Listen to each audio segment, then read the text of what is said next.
Ouais, bonjour. Après avoir fini la troisième leçon de la mécanique sur le mouvement d'une particule dans les champs uniformes G et E, aujourd'hui nous allons aborder la leçon 4 qui s'intitule Oscillation mécanique libre. Là, il s'agit ici des oscillateurs mécaniques qui sont dits libres. On va procéder d'abord à un rappel du cours. Ensuite, nous allons faire quelques situations, quelques activités d'application et nous terminerons par des situations d'évaluation. Voilà, pour voir si vous avez maîtrisé votre cours sur les oscillations mécaniques. Donc, c'est le même procédé toujours. On aura affaire à un système ici, un système qui est dit oscillatoire. Voilà, qu'on appelle oscillateur mécanique. Donc d'abord, le cours, il faut connaître c'est quoi un oscillateur mécanique. Après l'oscillateur mécanique, on connaît la définition. On doit être capable ici d'établir l'équation différentielle du mouvement dans le cas d'un oscillateur mécanique. Et une fois nous avons établi l'équation différentielle, on doit être capable de donner l'équation horaire d'un tel mouvement. L'équation horaire d'un tel mouvement et montrer également que l'énergie et faire l'étude énergétique, montrer que l'énergie mécanique se conserve au cours des oscillations mécaniques libres non amorties. Donc voilà un peu le plan de notre leçon sur les oscillations mécaniques libres. Donc on va y aller, voilà, dans le plan, on va rappeler les points saillants de ce cours. Le rappel, on va définir d'abord oscillateur mécanique. Toute la leçon va tourner autour d'un oscillateur mécanique. C'est quoi un oscillateur mécanique? Un oscillateur mécanique, c'est un système mécanique. On a un solide, ou bien voilà, un système mécanique qui, lorsqu'il est écarté de sa position d'équilibre stable, est animé d'un mouvement oscillatoire. Mouvement oscillatoire veut dire quoi? C'est un mouvement de va-et-vient, autour de sa position d'équilibre. Donc, il y a une position d'équilibre. Mais lorsqu'on va tirer le solide ou bien le système, lorsqu'on va lâcher le système va osciller. Ça va faire des mouvements de va-et-vient, Donc, un tel système est dit oscillateur mécanique. On peut citer, à titre d'exemple, une balançoire. Par exemple, vous avez un enfant, une balançoire qui est là, qui est au départ, se trouve là, voilà, et vous tirez là, quand vous laissez, la balançoire va aller et puis revenir. Donc, voici la position d'équilibre qui est là. La position d'équilibre stable. Elle va aller revenir. On peut avoir aussi quoi? Un ressort qui est là, ou bien un ressort comme ça. On a un ressort qui est là. On tire le ressort vers le bas. Le ressort va faire quoi? Elle va se comprimer, ça va se détendre, comprimer, détendre, ainsi de suite. Donc, voici des exemples d'oscillateurs. Voici des exemples d'oscillateurs. Donc, le ressort va aller, revenir, aller, revenir, aller, revenir. Donc, des mouvements de va-et-vient. Et ça va définir des périodes. Les périodes, ça sera caractérisé par une période, c'est-à-dire la durée au bout duquel le même phénomène va se reproduire identique. Donc, voici quelques balançoires, ressorts par là. On peut avoir, par exemple, pendule d'une horloge, qui est là, qui pend, qui va, qui revient, qui va, qui revient. Donc, voici quelques exemples. Mais le cas qui va nous intéresser au niveau de ce cours, ça sera les ressorts. C'est-à-dire les pendules, on appelle pendules élastiques. Pendule élastique. Donc, avant d'arriver l'étude, comment établir l'équation différentielle d'un tel système, on va d'abord définir la période. La période et la fréquence dans ce cas ici, puisque le mouvement, on a dit quoi? Il va aller, il revient, il va, il revient. Le temps d'aller, le même phénomène se reproduit identique. Non, voilà, on a dit quoi? Lors de notre leçon sur la cinématique, on a parlé de la période. La période, c'est le temps au bout duquel le même phénomène se reproduit identique. Donc, on sait que quoi? Le même phénomène, il est au point A, ici. Il va au point B.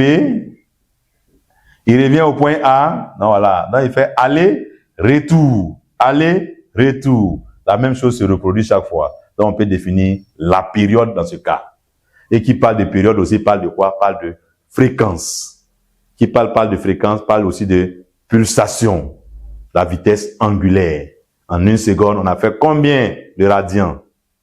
Voilà. En une seconde, on a fait combien de périodes? Là, on parle de la fréquence. Donc, voilà quelques éléments qu'on va définir. Donc, on va passer aux deux périodes T. Période T et fréquence N. On va noter N. Période T et fréquence N. La période, c'est quoi? Donc ici, la période, on a dit quoi? La période T est la durée d'une oscillation complète. La période T,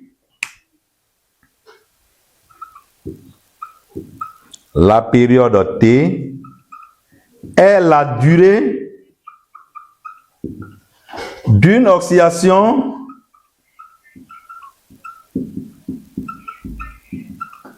complète. Une oscillation complète. Voilà, on parle de complète ici. Oscillation complète. Au point A, il va au point B et il revient. On dit on a une oscillation complète. Donc il revient à la position de départ. Dans ce cas, on parle d'oscillation complète.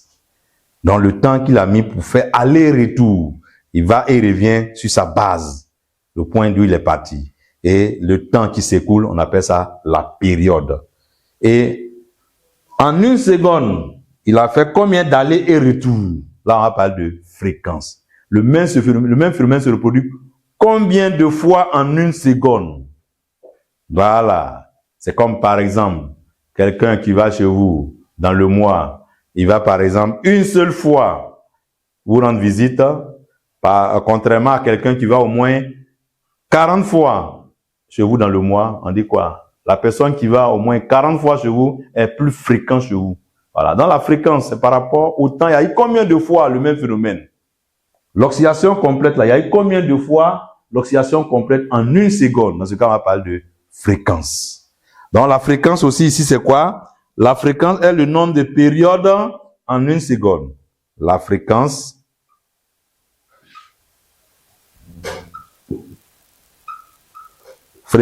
N est le nombre de périodes en 1 seconde. Et ce qu'il faut, il faut dire, la période s'exprime en secondes. La fréquence s'exprime en hertz. Hertz. Donc, voici quelques grandeurs qui vont caractériser un mouvement oscillatoire.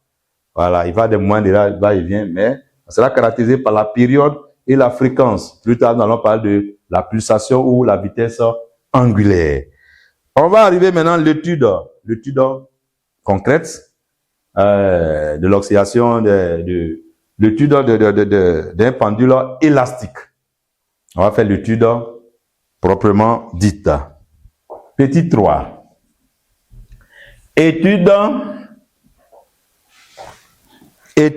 pendule élastique.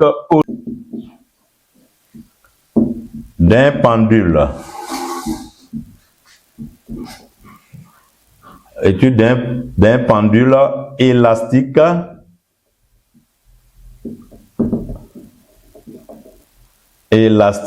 horizontal.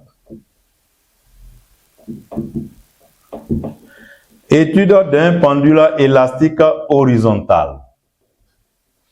Donc d'abord, on va essayer d'établir une équation qu'on appelle l'équation différentielle. Pour connaître la nature du mouvement, on a dit quoi? Lorsqu'on vous donne, pour connaître la nature du mouvement, on doit déterminer quoi? On doit déterminer l'accélération. Pour connaître, quand vous avez un souris qui est en mouvement, connaître la nature du mouvement, on va déterminer l'accélération. La connaissance de l'accélération peut vous permettre de connaître maintenant la nature du mouvement. La nature du mouvement. Donc, c'est la même chose. On va essayer de déterminer l'accélération ici. On a dit quoi? Lorsque l'accélération est nulle, ça dit quoi?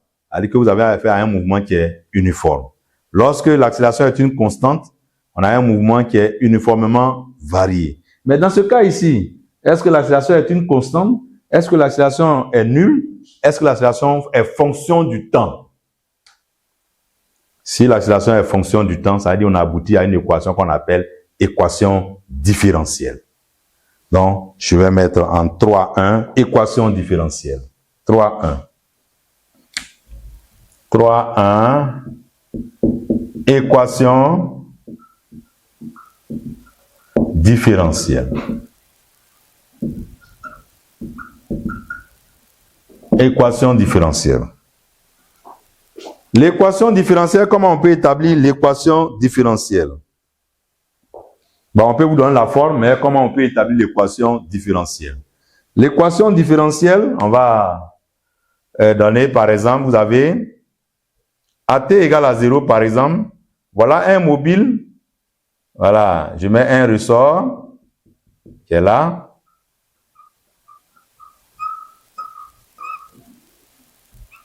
Vous avez un mobile qui est déposé sur un plan. Par exemple, là, à l'équilibre, il y a immobile. Donc, quelles sont les forces qui vont agir? On aura le poids. Et on aura la réaction du plan. Voilà. Par exemple, là, nous avons au point O, qui est là. Le mobile est là, attaché au ressort, le solide S. Et là, le mobile, le solide ne bouge pas. Donc, ça y est en équilibre. Mais on va faire quoi? On va tirer le solide dans la tête différente de 0. Voilà. On va essayer de tirer. On tire par exemple là. Donc, quand on va tirer le solide, vous avez le ressort qui va s'allonger. Et là, dans ce cas, on va constater que quoi? On va constater que, bon, nous avons toujours le point O. Donc là, on a un allongement. Mais cette fois-ci, quelles sont les forces qui vont agir sur le solide? Les forces qui vont agir sur le solide, on aura le poids P toujours. Il y a le poids P. La réaction du support. Et on aura quoi? Le ressort aura tendance à ramener l'objet à la position d'équilibre. Donc, on aura la tension du ressort, une troisième force, tu vois. La tension du ressort, on appelle ça une force de rappel. Ça a tendance à ramener toujours l'objet à sa case de départ. Donc là, vous avez trois forces. Et c'est ce cas-là. Et lorsqu'on va tirer, on va laisser, on va constater quoi? Puisque c'est un ressort, on a dit quoi? C'est un oscillateur. Un oscillateur, vous allez constater que on va aller, on va revenir, on va aller, on revient, on va, on revient. On a dit qu'on a fait un oscillateur mécanique. On va, on revient, on va, on revient. Donc, le mobile là aura une position quelconque. Ça sera une position quelconque à une date T. Voilà, ça a date T au départ. Mais ici, lorsque je tire, je laisse, on constate qu'à un moment donné, le mobile oscille de part et d'autre de sa position d'équilibre. Donc, le mobile va se trouver à une position quelconque. Et cette position quelconque, ici, donc là, par exemple, on peut dire non, à une position X. On a X. Et là, je vais donner X', X. Voilà. Donc, le X, quand on va laisser le X peut être là, de là à là, le X peut être de là à là, ainsi de suite. Donc, j'ai matérialisé un X quelconque. Donc, il faut déterminer maintenant l'accélération dans ce cas où ici, on est en mouvement. Ici, ça, c'est en mouvement. Il est en mouvement. Mouvement. Ici, c'est en équilibre. Le premier cas. Équilibre en mouvement. Ici, s'il est en équilibre, il n'est pas en mouvement là, ça veut dire quoi? Il n'y a pas d'accélération. Mais dans ce cas ici, il est en mouvement. Donc, il y a une accélération. Maintenant, je dois établir l'équation, c'est-à-dire déterminer l'expression de l'accélération. Pour cela, qu'est-ce qu'on fait? On applique le théorème du centre d'inertie.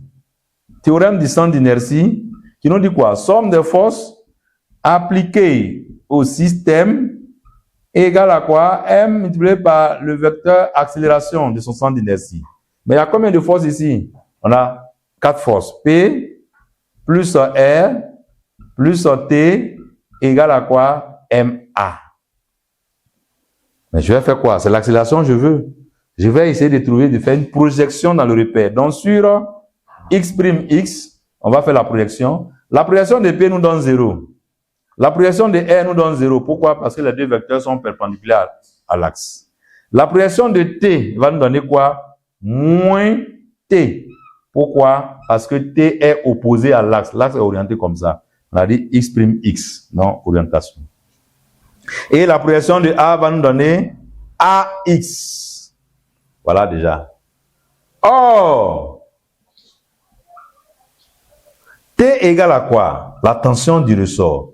La tension du ressort est proportionnelle à l'allongement. C'est égal à KX. KX. KX, parce que l'allongement dans notre cas ici, on constate que le X est tout du côté positif. Et le K il est positif, donc c'est égal à KX. Il y aura des cas où on aura T égale à moins KX lorsque le X est du côté négatif. Or, on constate que le X dans notre cas est du côté positif. Donc on aura KX.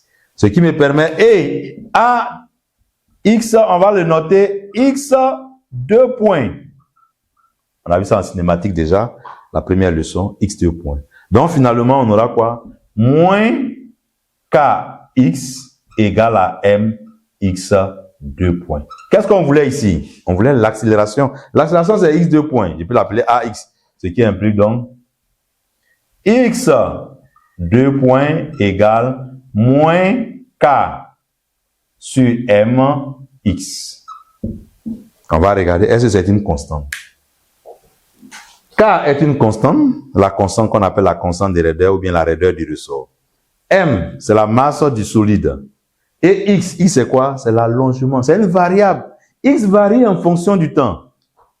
X est fonction du temps. Par X, on ne connaît pas la position juste. X est fonction du temps, l'allongement du ressort ici.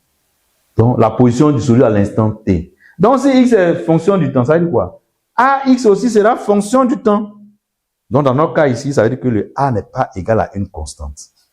Et lorsque le A est égal à une constante, le A est fonction du temps, on dit qu'on a affaire à une équation qu'on appelle équation différentielle. Donc, en faisant passer tout d'un côté, je me retrouve avec X 2 points plus K sur MX égale à quoi? 0. Et c'est cette équation qu'on appelle équation différentielle du mouvement. Équation différentielle du mouvement d'un oscillateur non amorti. Équation différentielle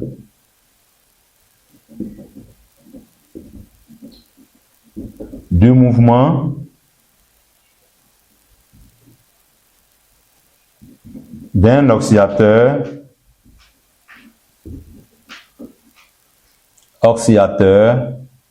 non amorti. Voilà. Ici, on n'a pas d'amortissement. Il n'y a pas de force de frottement ici. Non, donc quand on tire, on laisse, on suppose que la résistance de l'air est négligeable, donc ça fait le mouvement de va et vient. Et on tombe sur A, qui n'est plus égal à une constante cette fois-ci. Mais A est fonction du temps. Donc on dit on a une équation différentielle.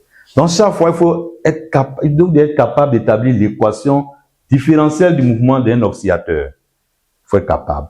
D'abord, représenter toutes les forces lorsque le solide est en mouvement. Tout dépendra de l'énoncé. On peut dire dans l'énoncé, par exemple, que on comprime le ressort. Si on comprime, ça veut dire quoi? On allait quelque part vers ce côté.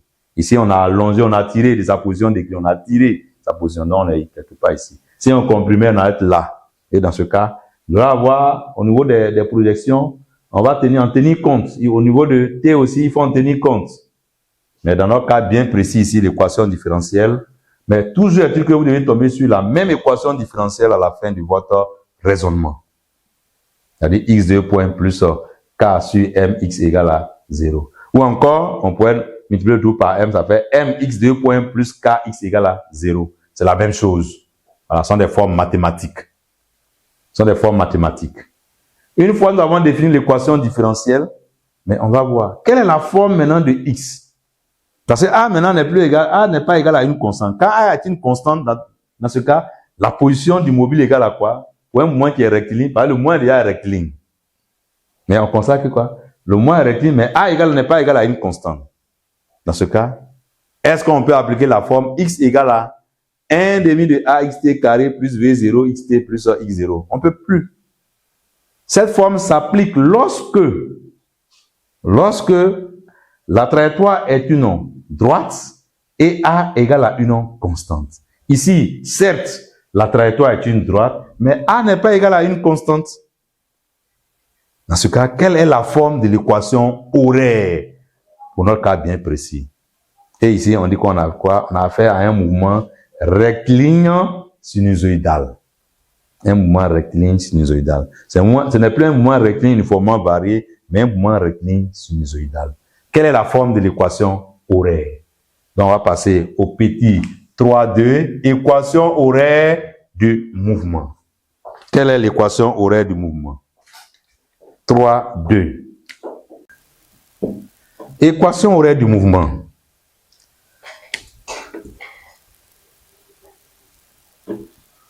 L'équation horaire du mouvement d'un oscillateur, non amorti est de la forme. On va donner la forme de l'équation horaire. La forme, et on va vérifier est-ce que vraiment c'est réel, c'est juste. L'équation horaire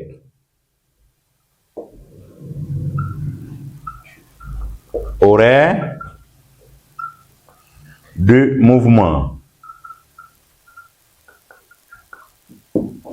d'un oscillateur non amorti est de la forme. La forme x de t. Voilà, x de t égale à quoi? À xm, c'est une fonction sinusoïdale.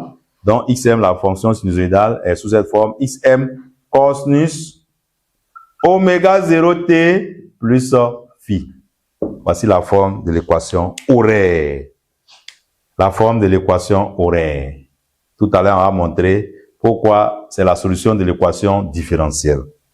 Alors, ça veut dire que quoi? Quand on prend cette forme et on met dans l'équation différentielle, on trouve bien 0. C'est la solution de l'équation différentielle. La forme x de t égale à xm cosinus oméga 0t plus phi. Mais x c'est quoi? X, on l'appelle l'élongation ou la position du mobile, l'élongation du ressort ou bien du pendule, ou encore la position du mobile à l'instant t. Donc, x est élongation. C'est l'élongation ou position du mobile ou bien du solide à la date t, à l'instant t. Xm, c'est quoi? Xm, c'est la valeur maximale. C'est-à-dire, voilà, qu'on appelle l'amplitude des oscillations ou encore élongation maximale. La plus grande valeur que peut prendre le X là, ça on appelle Xm. Donc on appelle élongation maximale ou amplitude. Quand on dit amplitude, déjà on n'a pas besoin de mettre maximale encore. Amplitude des oscillations. Et ça s'exprime en quoi? En mètres. Voilà, l'unité en mètres, c'est une distance. On passe à oméga 0. Oméga 0, c'est la pulsation propre. On va revenir là-dessus, pulsation propre. Il y a une vitesse de l'impulsation propre qui va s'exprimer en radian seconde moins 1, radian par seconde. On passe à phi. La phase à l'origine des dates. À l'origine des dates. C'est-à-dire à t égale à 0. Phase à l'origine des dates, t égale à 0. Et oméga t, oméga 0t plus phi, c'est la phase à l'instant t. La phase s'exprime en quoi? En radian. C'est un angle. En radian. Donc, voici l'équation horaire du mouvement. Chaque fois quand j'ai l'équation différentielle qui est là, l'équation horaire. Maintenant, on peut montrer que, on a dit quoi, l'équation horaire du mouvement d'un oscillateur non amorti de la forme. C'est X, voilà la forme. Donc, ça veut dire que si je prends ce X là, je remplace dans l'équation différentielle, je dois trouver 0. On va vérifier. Vérifions.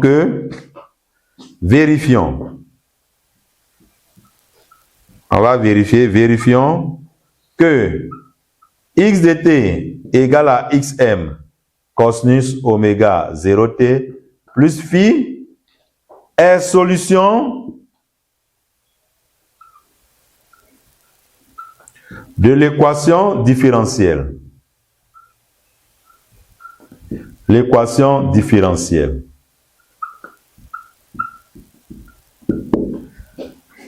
On veut vérifier, c'est-à-dire, en mathématiques, on veut vérifier qu'un nombre est solution de l'équation. On prend quoi? On prend le nombre et on intègre dans la fonction. Si je calcule et je trouve 0, ça veut dire que, effectivement, ce nombre-là est solution de l'équation. C'est la même chose.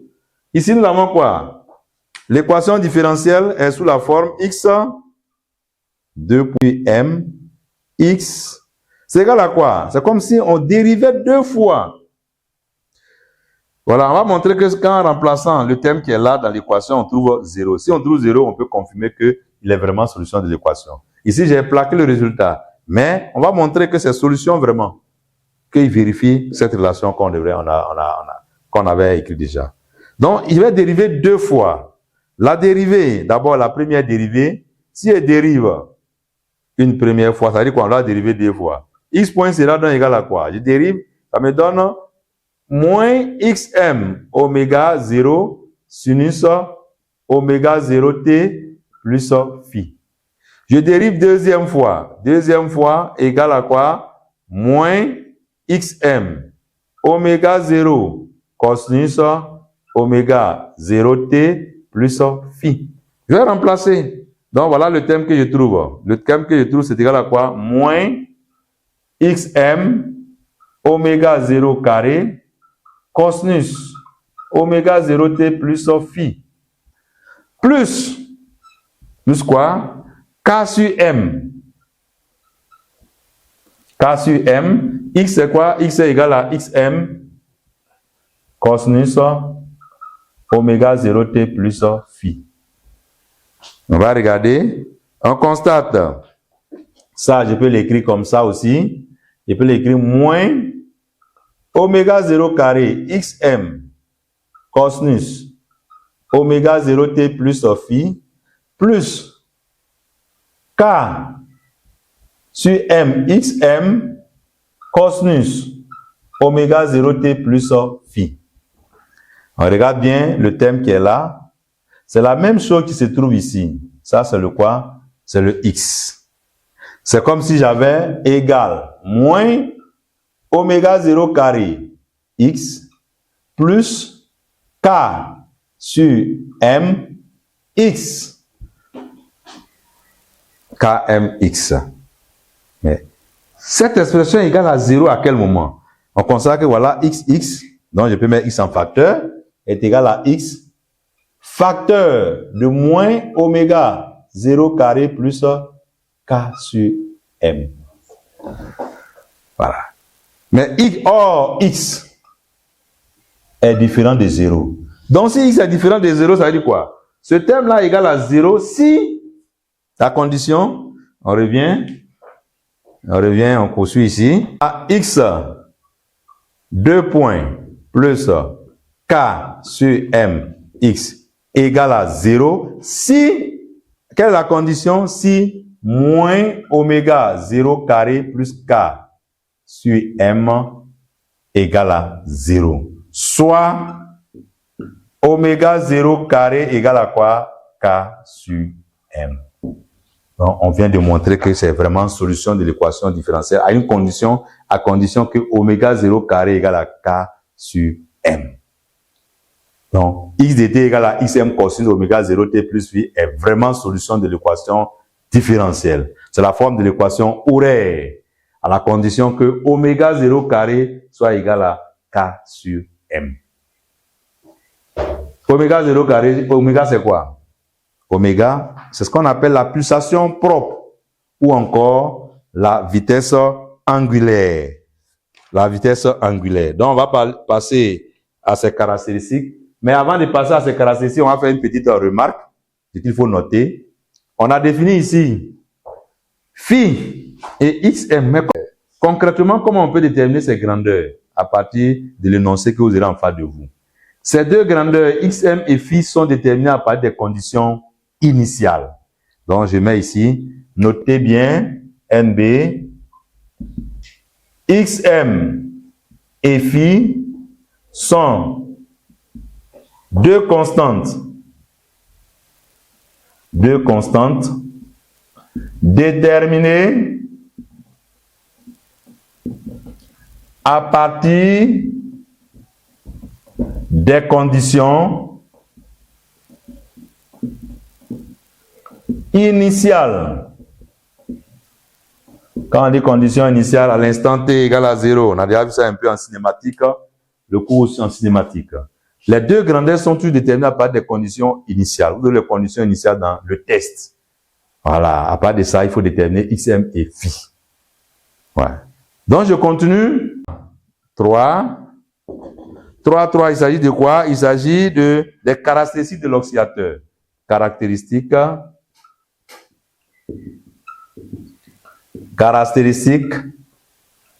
de l'oscillateur.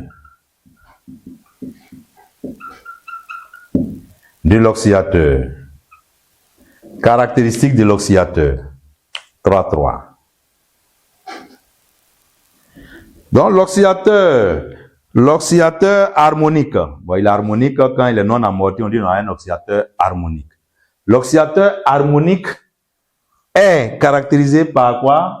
Par sa période propre, par sa pulsation propre et par sa fréquence propre. Voilà. Sa pulsation propre, son rythme propre à lui-même. Voilà. Quand je tire et laisse, il est soumis à lui-même et il va osciller selon son entendement. Donc, c'est propre à lui-même. Donc, on parle de pulsation propre, de période propre. L'oscillateur harmonique, un oscillateur harmonique est caractérisé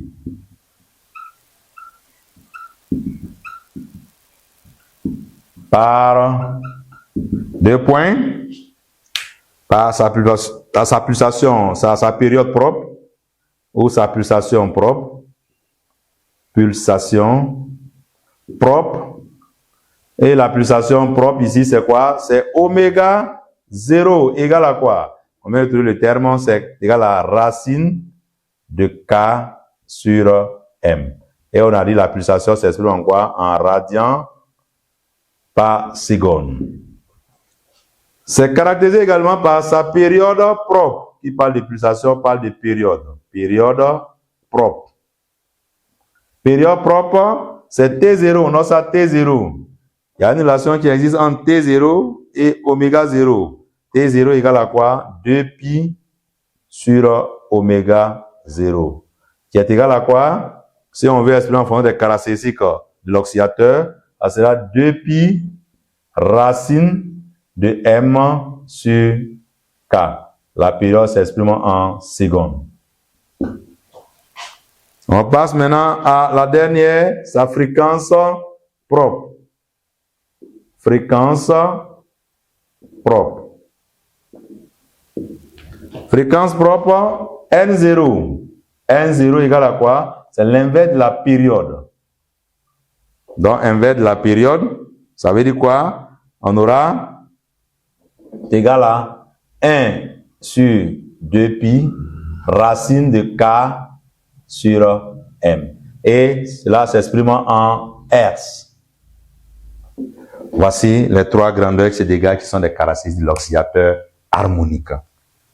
La période propre, la pulsation propre et la fréquence propre. Donc ces trois sont liés. Si je connais deux, je connais la relation qui lie deux, je peux en déduire à la troisième. Voici un peu les caractéristiques de l'oscillateur.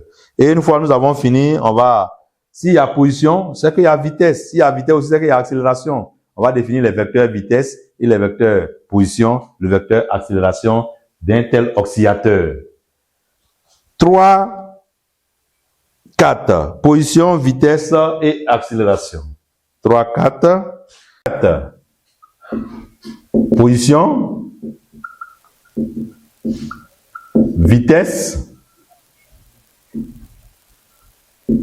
accélération.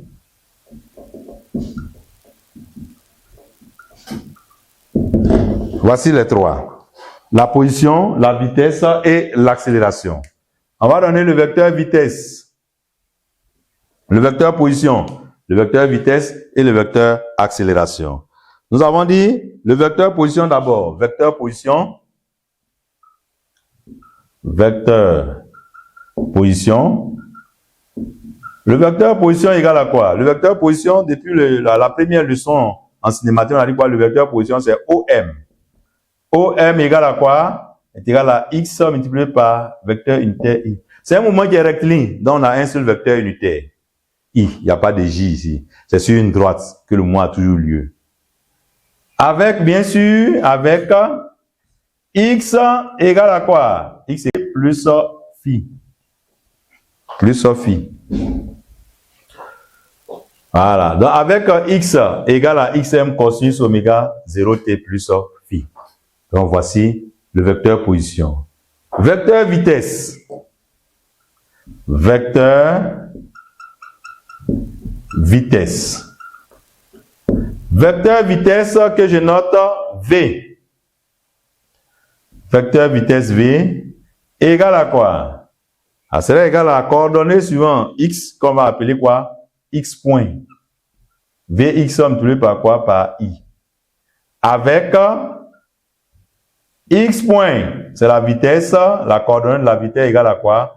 On dérive X pour l'avoir. Lorsqu'on va dériver, on aura quoi? Moins oméga 0 xm sinus oméga 0t plus phi. Voilà. Si on veut avoir la valeur de la vitesse, valeur de V, on fait quoi? On fait la norme de V est égale à quoi? Est égale à la valeur absolue de X point. Et ça s'exprime en quoi? En mètres par seconde, la vitesse. On peut avoir la valeur maximale. La vitesse maximale. Vitesse maximale. Vitesse maximale, c'est Vm. Et Vm, c'est lui qui est là. Oméga 0 xm. Xm, c'est la vitesse maximale. On dit maximum, on a besoin de mettre moins, puisqu'il y a deux amplitudes, plus et il y a moins. Dans la dérive auxiliaire en deux extrêmes, le moins et le plus. Mais la plus grande valeur, c'est le plus. Voilà. Donc la vitesse va varier entre moins oméga xm et puis plus oméga 0 xm. Mais la plus grande valeur, c'est oméga xm. Donc voici la vitesse maximale. Maintenant, si nous déterminons et on constate que si, c'est-à-dire lorsque vous avez X point, si c'est supérieur à 0, on peut avoir X point. X point, lorsque c'est supérieur à 0, ça veut dire quoi? Ça veut dire que le solide se déplace dans le sens positif. Voilà, la vitesse, on constate que la coordonnée de la vitesse est supérieure à 0. Le solide se déplace,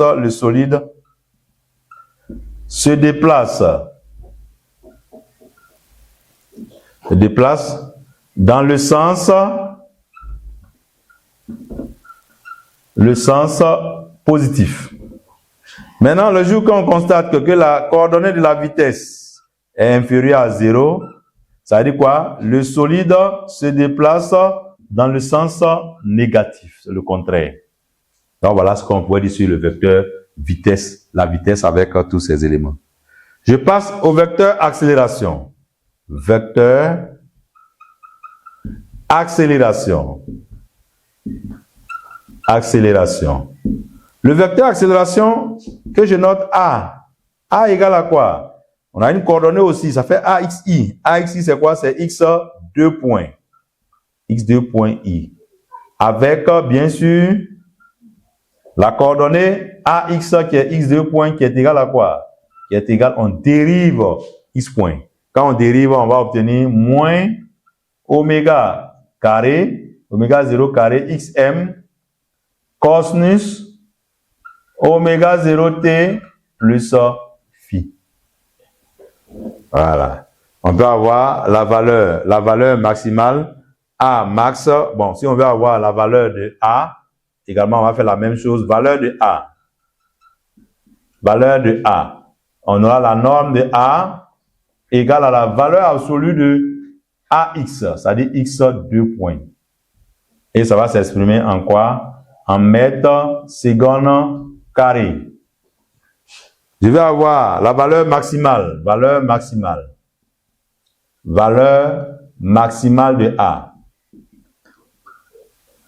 Là, on a ça AM. AM égale à quoi? Ça fait toujours le coefficient. Oméga 0 carré XM. Voilà ce qu'on pourrait dire sur la position et la vitesse et également la vitesse et également l'accélération. Lui aussi, il est égal à quoi? Oh, oméga 0, on a donné aussi oméga 0 égale à quoi? Ça fait K sur M. Donc là, on peut le remplacer aussi par K. Ça fait K sur M multiplié par XM aussi. Voilà, on pourrait le remplacer là aussi. Donc voici tout ce qu'on pourrait dire sur la position, la vitesse et l'accélération. Maintenant, on peut, bon, les représentations, on peut représenter aussi. On va donner un peu l'allure, la représentation de la vitesse et de l'accélération. On peut représenter dans un repère. Et comment varie la position en fonction du temps. Comment varie la vitesse en fonction du temps. On a dit quoi? On a un mouvement qui se répète, qui est périodique. Au bout de la période, le même phénomène se reproduit identique. Donc, on peut représenter la position sur une période. Et maintenant, la même chose va se reproduire. La vitesse aussi, on peut représenter sur une période aussi. La même chose va se reproduire chaque fois. Donc, on va essayer de passer à la représentation. 3-5 représentations avant de passer à la dernière partie qui est l'étude énergétique. 3-5. Représentation de X de t et V de t. Les deux grandeurs. Comment les deux vont varier? On suppose phi, on va prendre les formes, supposons phi. On va prendre la forme la plus phi égale à 0, la plus simple. Ce qui implique quoi? X de t va se mettre sous quelle forme? X max cosinus oméga 0 t. Or, oméga 0, nous on va reprendre en fonction du temps. Oméga 0, on ne connaît pas. Mais on peut connaître la période. Oméga 0 est lié à la période. La grandeur qui les lie, c'est quoi? Oméga 0 égale à 2 pi sur la période propre. Donc, c'est aussi égal à quoi? XM cosinus 2 pi sur la période. Voilà, on peut remplacer oméga 0. Voilà la relation qui les lie. Je crois que ça y est encore au tableau. La relation qui les lie, voilà. T0 égale à 2 pi sur oméga 0. C'est-à-dire oméga 0 aussi égale à 2 pi sur la période. On l'a multiplié par le temps t. On passe aussi à la vitesse. La vitesse fonction du temps est égale à quoi? La vitesse fonction, on a dit c'est moins xm. Oméga 0 sinus oméga 0t qui sera donc égal à quoi? Moins oméga 0 xm sinus de 2 pi sur t0 multiplié par t. On veut représenter x en fonction du temps. On peut représenter aussi v en fonction du temps. Donc, j'aurai en mathématiques, quand vous voulez représenter en fonction du temps, qu'est-ce que vous faites? Vous prenez des valeurs pour l'axe des abscisses et vous allez regarder l'ordonnée, ça correspond à quoi? C'est la même chose. Donc, on va essayer de faire un tableau. Le temps, on aura le temps. Le temps, on va faire sur une période. Dans la période, par exemple, on va diviser la période en 4. Donc, je vais diviser la période en 4 comme ça. Voilà, on part de 0 et on arrive à la période T0. Si on veut diviser en 4, 1, 2, 3, 4. Donc là, ça fait quoi? Lui, ça fait T0. De là à là, ça fait T0. Donc, ça fait T0 divisé par 4. 2T0 divisé par 4, c'est égal à quoi? T0 divisé par 2. Ici, on aura 3T0 divisé par 4. Et on aura 4T0 divisé par T0. C'est ça qui nous donne le T0. Donc, les différents temps que je peux avoir, c'est quoi? Je peux avoir 0. Après, je peux avoir quoi? Je peux avoir T0 divisé par 4. Je peux avoir T0 divisé par 2. Je peux avoir 3T0 divisé par 4. Et je peux avoir enfin T0. C'est 4T0 divisé par 4. Voilà les valeurs que je peux avoir. Bon, sur une période. Maintenant, si j'ai ça, une période, ce qu'on a dit, le mouvement se reproduit identique. Donc, sur une période, si j'ai l'allure, je peux multiplier par 2 périodes, 3 périodes, 4 périodes, ainsi de suite. Voilà. Donc, si j'ai pu représenter la courbe sur une période, je peux multiplier. La même chose va se reproduire chaque fois. Donc là, on aura quoi? Quelle grandeur? On aura la grandeur X. Et la grandeur V. Qu'est-ce que ça devient? Donc, on va trouver les éléments. La grandeur X. La grandeur X, on va remplacer. On dit T égale à 0. Donc, voilà l'équation qui est là. T égale à 0. T égale à 0, ça veut dire quoi? 0 multiplié par tout ceci est là. Avec cosinus de 0. Cosinus de 0, c'est 1. 1 multiplié par XM, ça nous donne quoi? XM. Donc, ça veut dire quoi? À l'instant T égale à 0, la position, il se trouve dans la position XM. On va faire T0 divisé par 4. Donc, c'est comme si on remplaçait ici T0 divisé par 4. Les T0 se simplifient. Donc, il va y avoir 2pi divisé par 4, ça fait quoi? Pi sur 2. Cosinus de pi sur 2, c'est égal à 0. Donc, après XM, on revient à quoi? On revient à 0. On va faire T0 divisé par 2. T0 divisé par 2. En fait, T0, je simplifie les T0. Donc, il va faire quoi? On aura 2pi divisé par 2, il va rester pi. Cosinus de pi, c'est moins 1. Moins 1 divisé par XM, donc on a quoi? On a moins XM.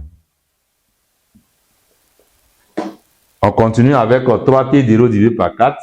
3T0 divisé par 4. Donc, on aura les T0 vont partir. Divisé par, il y a 3. Et là, dans les deux vont partir, il va rester quoi?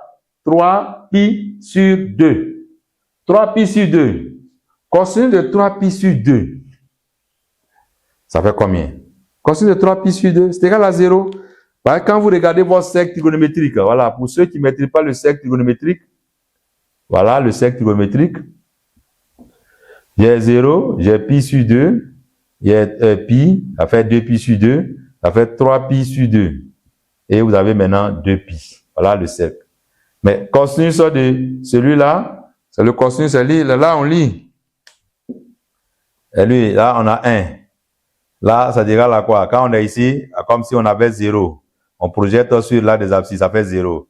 Quand on est ici, c'est moins 1. Quand on fait la projection, ça donne celui-là. Quand on est ici, on fait la projection sur l'axe, ça donne 0. Quand on est là, on fait la projection, ça donne 1.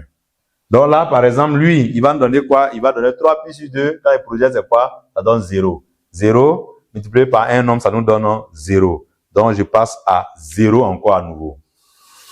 On va faire cosinus de... Il y a T0. T0, T0. Ça fait 2pi. Cosinus de 2pi. On constate quoi? C'est égal à 1. 1 multiplié par XM, ça nous donne quoi? XM. On est parti de XM et on est revenu à XM. La même chose se reproduit, identique. On est parti de XM, mais on est passé par 0, moins XM, 0, et on est revenu à XM. Donc, vous voyez, c'est pourquoi on dit c'est périodique. Voilà. C'est périodique. On va faire le V. Le V, à T égale à 0. On a T égale à 0, sinus de 0. Bon, quand on est sur les sinus cette fois-ci, voilà, on lit, voilà l'axe qu'on doit lire, sur lequel on doit lire. Et ici, c'est quoi? C'est 1. Ici, c'est 0. Ici, c'est moins 1. Donc, je continue. Je fais la projection chaque fois. J'ai 0. Sinus de 2pi sur... Donc, j'ai le sinus de 0. 0, quand il fait la projection, ça donne quoi? Ça donne 0 ici. Donc, ça dit quoi? Je commence avec 0. Je commence avec 0. J'arrive à pi sur 2. Voilà, là, quand j'irai T0 divisé par 2, ça fait T0. Donc, on aura, non, T0 divisé par 4. T0 divisé par 4, ça va faire pi sur 2. Sinus de pi sur 2, on constate quoi? Ça fait 1. Sinus de pi sur 2, quand on fait la projection, ça donne 1. Multiplié par quoi? Multiplié par celui-là, Donc, ça me donne moins oméga 0 xm. On passe à T0 divisé par 2. T0 divisé par 2. T0, T0, on aura sinus de pi. Sinus de pi, quand il fait la progression, ça donne 0. Donc, déjà, je passe à 0. 3T0 divisé par 4. 3T0 divisé par 4, ça fait sinus de 3pi sur 2. Sinus de 3pi sur 2, ça fait quoi? Ça fait moins 1. Moins multiplié par celui-là, ça fait quoi? Ça fait oméga 0 xm. T0, je mets T0, ça fait sinus de 2pi. Sinus de 2pi, quand il fait la progression, ça donne 0. 0 multiplié par un nombre, ça donne 0. Donc, on allait de 0 et on est revenu à 0. Voilà. 0, moins temps, 0, ça, et on est revenu encore à 0, à la carte de départ. Donc, ça dit que quoi? La même chose se reproduit identique. Voilà comment les deux, on peut remplir, on peut tracer les courbes. Maintenant, je peux donner l'allure, je vais donner l'allure des courbes. Donc, si j'ai le tracé, je vais donner l'allure des courbes. OK. Donc là, par exemple, je suppose que nous avons, ici c'est quoi? Ici c'est le XM. XM, lui varie entre XM et quoi? Et moins XM. Voilà les grandeurs. Moins XM. En passant bien sûr par 0. Donc déjà, ça va être l'amplitude, la plus grande valeur, c'est XM. La plus petite valeur, c'est moins XM. Je vais donner les temps. On a dit sur une période. Une période, donc je fais quoi? Ça va être T0 divisé par 4. 2T0, donc ça fait T0 divisé par 2. 3T0 divisé par 4. Et on a T0. La même chose, moi-même, je peux reproduire après 1, 2, 3, 4. Donc si je suis par exemple là, ça me fait 2T0. La même chose. Donc si j'ai pu tracer sur une période, je vais reproduire la même chose. Voilà, bon. Donc, je prolonge les amplitudes. Et là, je vais tracer. Le tracé, on dit quoi? À t égale à 0, ça fait quoi? XM. Donc, déjà, je suis ici. T0 divisé par 2, ça fait quoi? 0. Je suis là. T0 divisé par 2, on est à ce stade. Donc, on a un point ici. 3T0 divisé par 4, on a 0. T0, on a XM. Donc, si je vais tracer, je vais faire quoi? Ce sont des oscillations dont j'aurai.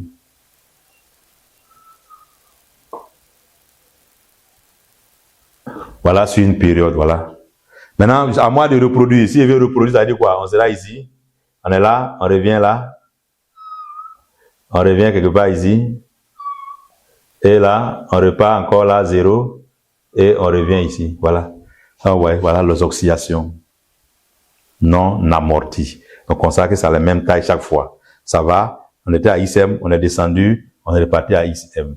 Et là, dans ce cas, on définit quoi? Voici la période propre. La période propre T0. Voilà. Ça, je vais mettre la courbe. Ici, ça, c'est la courbe, c'est le X. Donc, le X en noir. Voilà, on a le X en noir. Le X en noir. X en fonction du temps. Voilà, j'ai tracé la courbe. Je peux tracer V en fonction du temps aussi. V en fonction du temps. Donc V, j'ai fait V en fonction du temps. V oscille en quoi? Les grandeurs, on a oméga 0, on aura 1 ici. Oméga 0, XM. Et puis moins oméga 0, XM. Donc, lui, il va varier entre ces deux extrêmes. Il va varier entre ces deux extrêmes. OK, on va placer les points. AT égale à 0, lui, il vaut quoi? Il vaut 0. Il est ici. AT0 divisé par 4, il vaut quoi? Il vaut négatif, la plus petite valeur. T0 divisé par 2, il vaut quoi? Il vaut 0. Donc, on revient là. 3T0 divisé par 4, il vaut quoi? 3T0 divisé par 4, il vaut la plus grande valeur. Donc là, nous sommes quelque part ici. Voilà. Ensuite, on compte T0 divisé, il vaut quoi? Il vaut 0. Donc on est ici. Si je vais tracer, j'aurai quoi? Voilà. D'abord là. On a là. Très bien. Je peux reproduire la même chose. Ça veut dire quoi? Je redescends, je serai ici. Après, je serai là. Voilà, je descends, je serai là. Deuxième point, j'aurai ici. Après, on aura un autre point quelque part là. Et on revient à un autre point là. Donc là, je peux dupliquer. On duplique maintenant.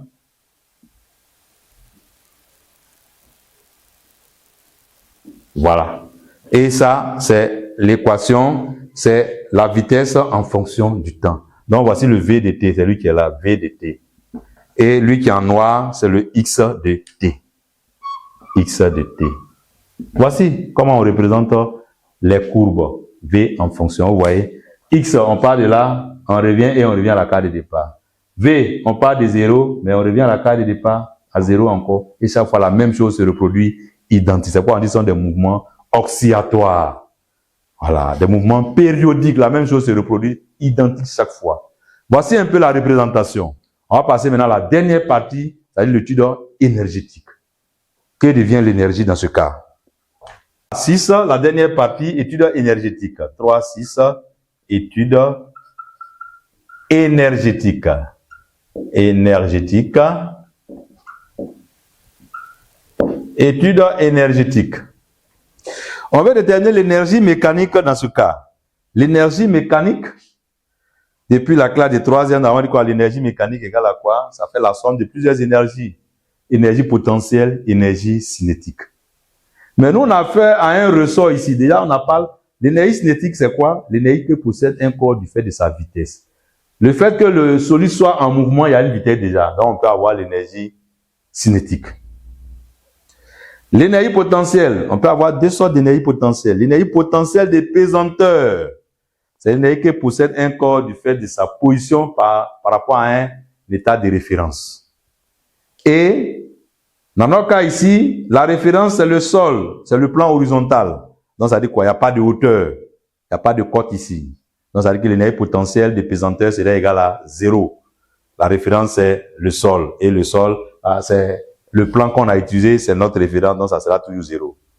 Mais on a le solide qui est lié à un ressort. Quand vous avez un solide qui est lié à un ressort, ça veut dire que le système possède une énergie qu'on appelle énergie potentielle élastique. Énergie potentielle élastique. Donc il y a l'énergie potentielle des pesanteurs et il y a l'énergie que possède un corps du fait de sa position par rapport à un état de référence. Et on a l'énergie potentielle élastique, énergie potentielle que possède un corps du fait que ce corps soit lié à un ressort. Voilà, donc voici les énergies qu'on peut avoir ici. Donc, si on veut aller en termes l'énergie totale du système. Énergie totale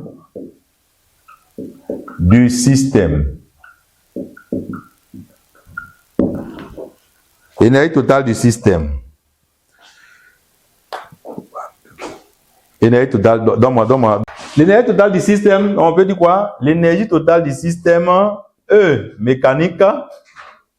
Énergie mécanique égale à quoi? En fait, l'énergie potentielle élastique plus énergie potentielle des pesanteurs plus énergie cinétique.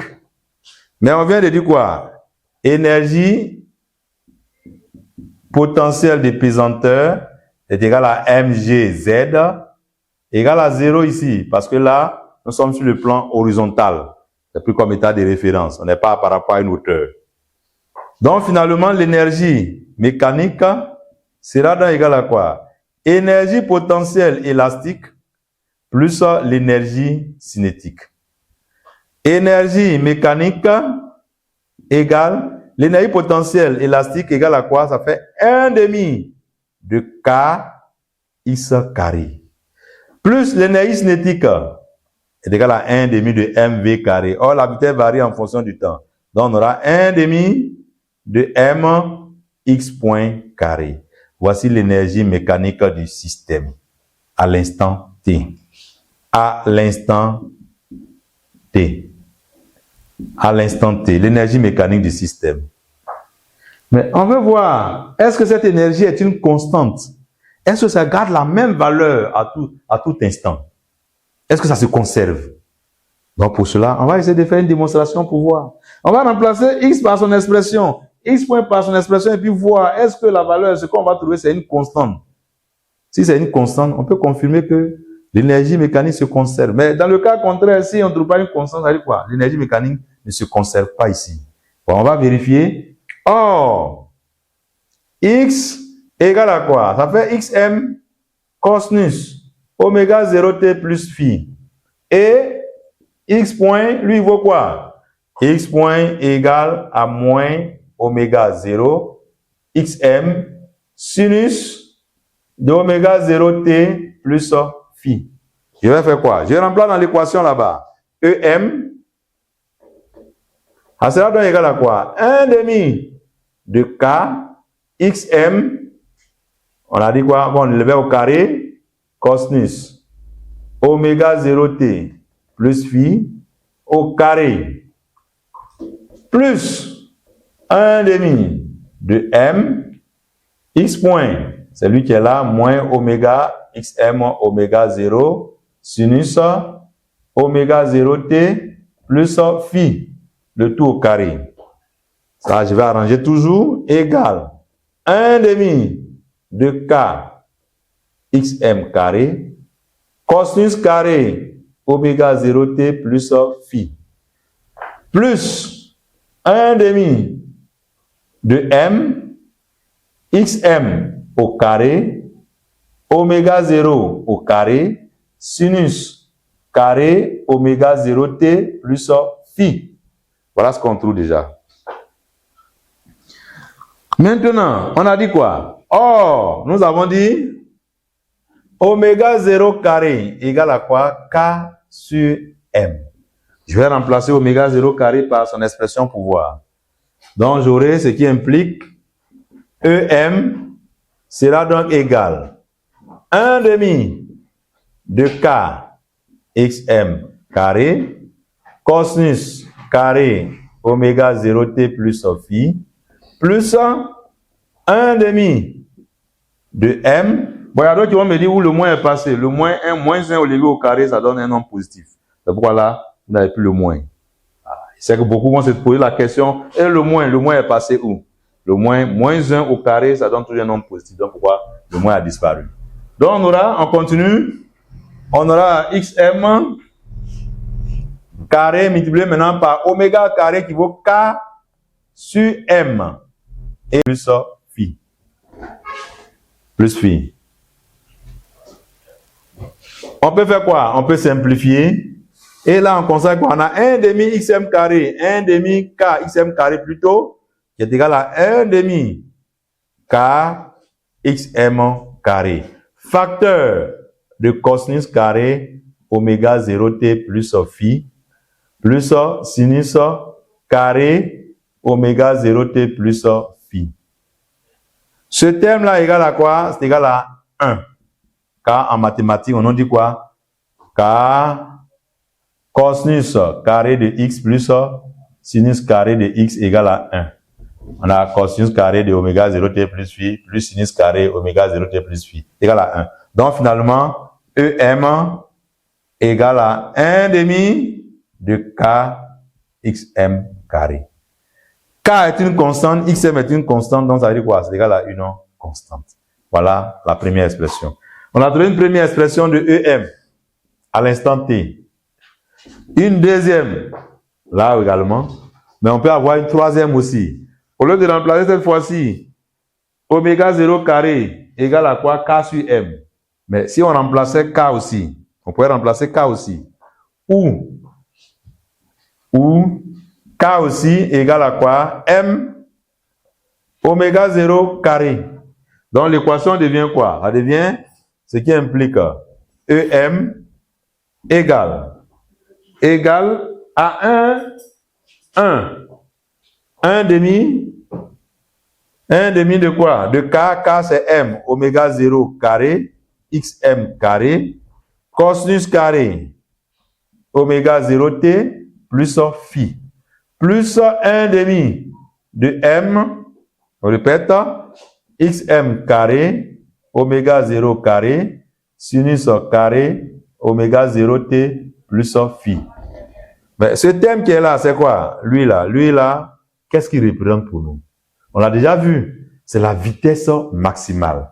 Donc, je peux dire c'est égal aussi à quoi? 1 demi de m Vm max au carré, cosinus carré oméga 0t plus phi, plus 1 demi de m Vm au carré, cosinus carré, non, sinus plutôt, sinus carré de oméga 0t plus phi.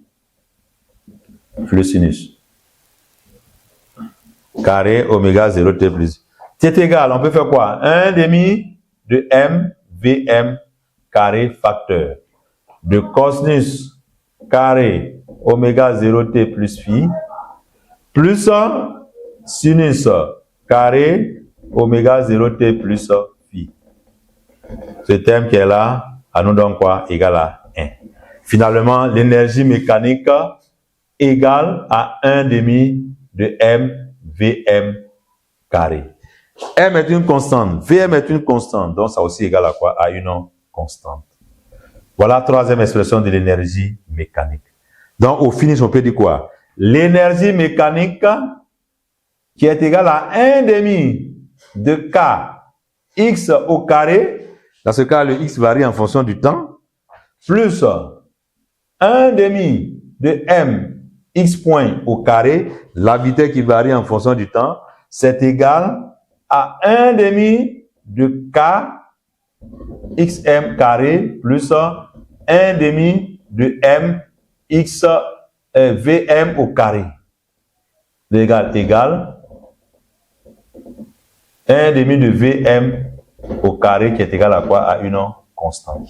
Donc à tout moment, on peut dire quoi? L'énergie est une constante. Dans le cas des oscillateurs mécaniques non amortis. Donc l'énergie mécanique se conserve, c'est ce que ça veut dire. L'énergie mécanique se conserve. Énergie mécanique se conserve pour un oscillateur non amorti.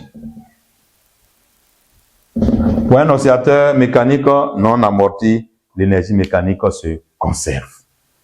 Donc voilà un peu qu'est-ce qu'on pourrait dire sur l'énergie mécanique du système solide ressort, voilà, du pendule élastique. Voilà. Mais ici, quand on dit oscillateur non amorti, ça veut dire quoi? Il n'y a pas de force de frottement. Il n'y a pas de force de frottement. Quand il n'y a pas de force de frottement, c'est ça, on dit c'est non amorti. Dans ce cas, les oscillations, les amplitudes sont conservées. Les oscillations, vous avez l'énergie qui est une constante. Mais le jour qu'il y a des forces de frottement, s'il y a des forces de frottement, mais cette fois-ci, on va conserver quoi? Au fur et à mesure, le mouvement va ralentir et à un moment donné même s'arrêter. Avec le même mouvement, il va aller. Et là, on a par exemple celui-là. S'il y a des forces de frottement, ça veut dire quoi? Il va, voilà le point A, voilà le point B. Il part du point A, il n'arrive même pas au point B. Au fur et à mesure, là, et à un moment donné, il s'arrête. Donc, dans ce cas, on dit quoi? On a des oscillations qui sont amorties. Et si on a des oscillations qui sont amorties, cette fois-ci, l'énergie mécanique va plus se conserver. Au fur et à mesure, l'énergie diminue. Et les amplitudes des oscillations aussi vont diminuer. Ça va plus se conserver. Donc, on va faire cette petite remarque et mettre fin au rappel. On a rappelé dans tous les composants. Là, même le rappel est tellement clair que vous devez être capable de maîtriser toutes les étapes sur le cours sur les oscillations mécaniques libres. On va faire comment on dit, on va faire le rappel un peu sur la remarque plutôt. Voilà, c'est la remarque. Pour voir comment se comporte l'énergie. L'énergie, on vient de voir que quoi? L'énergie peut se mettre sur cette forme, peut se mettre là. Soit c'est égal à celui-là, la somme des deux, ça, ou bien on est égal à quoi? 1 demi de k xm carré. Mais on peut tracer le graphe. On pourrait tracer le graphe aussi. Bon, je vais le faire ici. Tracer le graphe comme ça.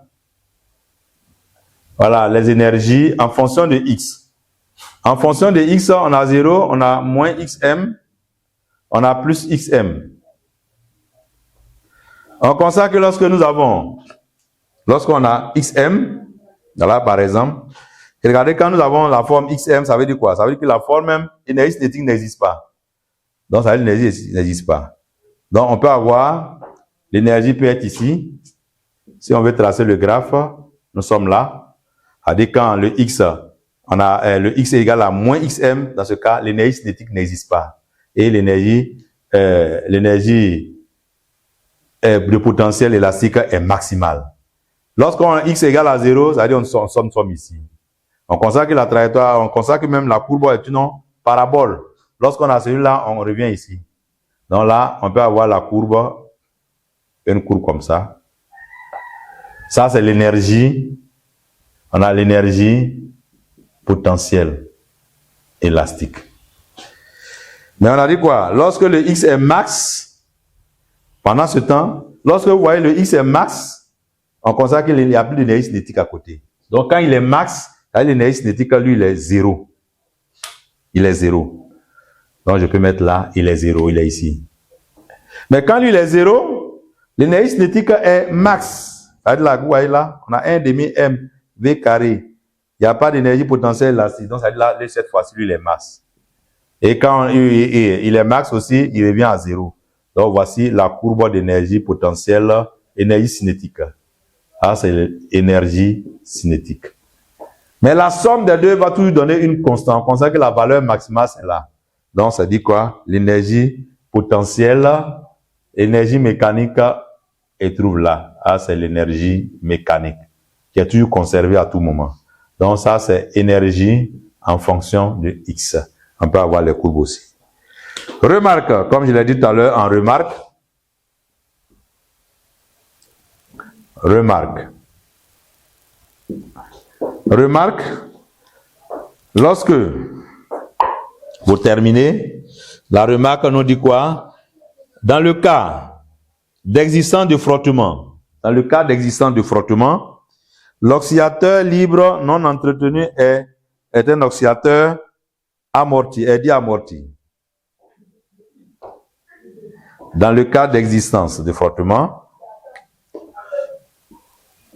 dans le cas d'existence de frottement, l'oscillateur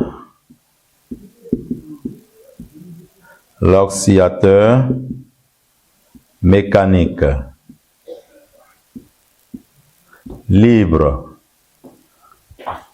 non entretenu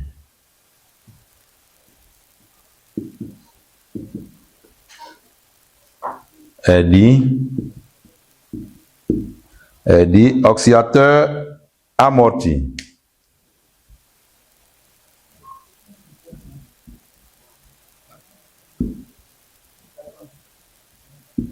Dans le cas d'existence de frottement, l'oscillateur mécanique libre non entretenu est dit oscillateur amorti. Et 2 points, qu'est-ce qui va se passer? XM décroît progressivement. XM, dans ce cas, on aura quoi? XM décroît progressivement. XM décroît, c'est-à-dire l'amplitude décroît progressivement.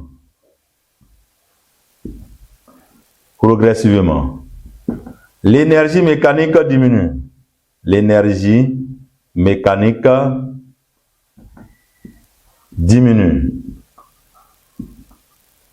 Et la dernière observation, l'énergie mécanique diminue et on aura quoi? Le mouvement est donc pseudo-périodique. Ah, le mouvement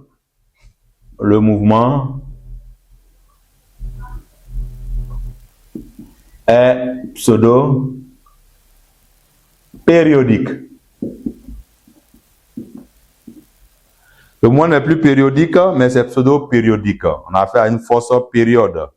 Dans le cas d'existence de frottement, l'oscillateur mécanique libre non entretenu est dit oscillateur amorti, cette fois-ci. Et là, qu'est-ce qu'on peut avoir comme schéma? on va terminer avec le schéma pour qu'est-ce qu'on peut avoir dans les deux cas. On va faire la comparaison.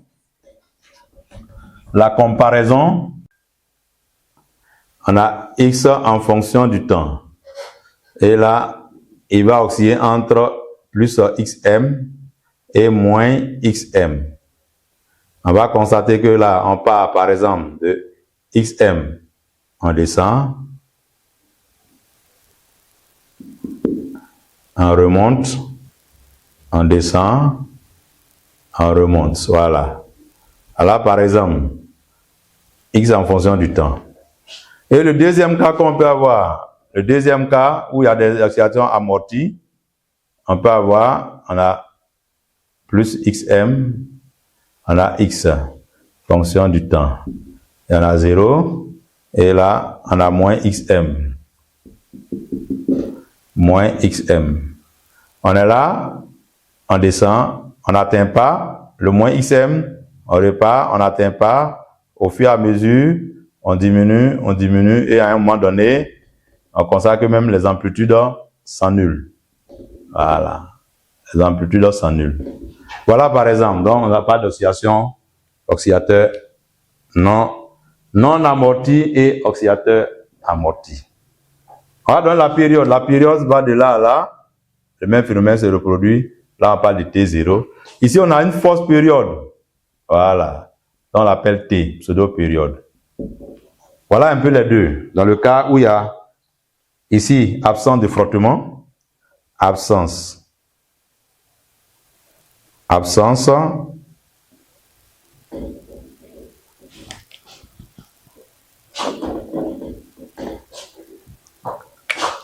de frottement.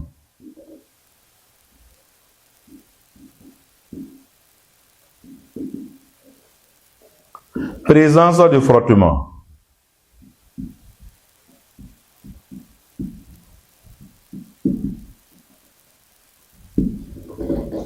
Et quand il y a absence de frottement, dans ce cas, on parle de quoi? Oscillation.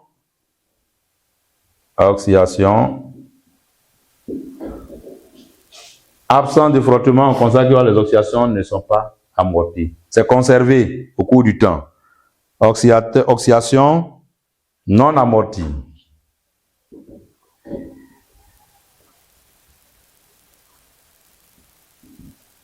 Et dans ce cas, on a quoi? Régime périodique. Régime périodique. Oscillation amortie.